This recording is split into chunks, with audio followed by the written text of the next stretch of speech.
Pinag-aaralan na ng Philippine Coast Guard na gumamit ng Remotely Operated Vehicle o ROV para makita ang mga sabongerong itinapon umano sa Taal Lake. 5 sako na naglalaman ng buto ang una nang nakuha ng PCG sa Lawa. Si Gab Villegas sa detalye live. Rise and shine, Gab. Audrey, nakatakdang magsagawa ang Philippine Coast Guard ng initial assessment sa paggamit ng ROV o ang Remotely Operated Vehicle para sa paghanap sa mga nawawalang labi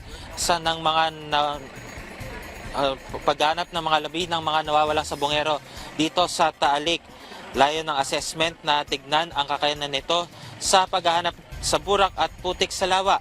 Ayon sa PCG, kaya nito na lumubog ng 1,000 talampakan at tumagal hanggang 4 na oras kumpara sa mga technical divers na kaya lamang tumagal ng hanggang 1.5 oras.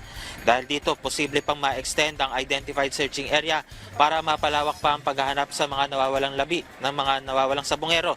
Sa pinakahuling bilang, aabot na sa 5 sako na naglalaman ng buto ang nakuha ng PCG mula sa Lawa at ito ay nasa pangangalaga na ng SOCO para isailalim sa forensic investigation upang alamin kung buto nga ba ng tao ang nakuha mula sa Lawa.